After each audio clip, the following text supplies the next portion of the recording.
Chilli chutney చేద్దాం. Chilli చట్నీకి oil పోసుకుందాం. ముందు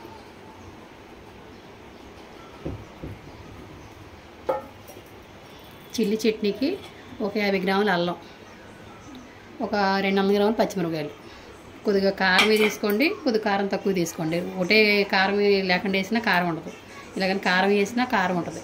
రెండు సిరుభాగం తీసుకోండి.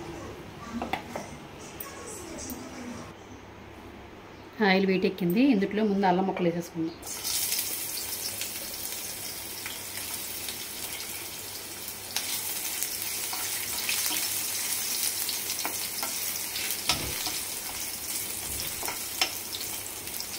దీంట్లోనే పచ్చిమిరపకాయలు వేసేసుకుందాం.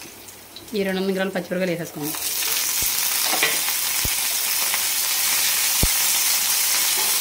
బాగా యాగిద్దాం. ఇలా వేగితే చాలు.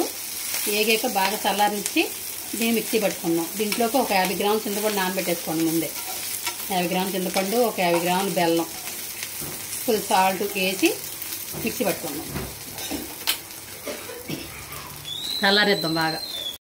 పచ్చిమిరపకాయలు, అల్లం ఇదంతా వేసేసుకుని ఇందులో కొద్దిగా సాల్ట్ వేసుకుందాం. సరిపడా సాల్ట్ వేసుకొని ముందు మిక్సీ పట్టుకోండి. తర్వాత చింతపండు, బెల్లం వేసి మిక్సీ పట్టుకోండి. పచ్చడి ఇలా మిక్సీ పట్టుకోండి. మెత్తగా మిక్సీ పట్టుకొని నిలవ ఉండాలనుకుంటే కొద్దిగా వేడి వాటర్ వేసుకొని మిక్సీ పట్టుకోండి. నిలవ ఉంటుంది. లేదు అప్పటికప్పుడు తినేస్తున్నామంటే మామూలు కొద్దిగా వాటర్ పోసి పట్టుకోవచ్చు. పచ్చడి కొద్దిగా తాలింపు పెట్టుకుందాం. కొద్దిగా ఆయిల్ పోసుకొని ఆయిల్ వీటెక్కింది. ఆయిల్ వీటెక్కింది కదా, ఇందులోనే ఒక్క ఎండుమిరపకాయ వేసుకుందాం. దాంట్లో కొద్దిగా తాలింపులు, కొద్దిగా కరివేపాకు,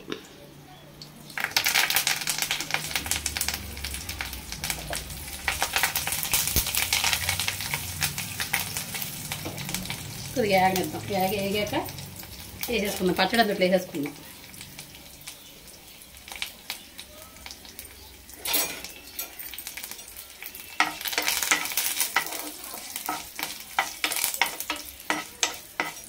ఎక్కువ వాటర్లో ఎక్కువ చేస్తారు ఈ చిల్లీ చట్నీ.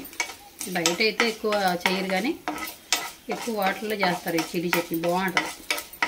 ఇడ్లీలో కట్టుల్లో బాగుంటుంది. వేగిపోయినాయి. బంద్ చేద్దాం. గ్యాస్ బంద్ చేసి ఈ చట్నీ అందులో వేసేసుకుందాం.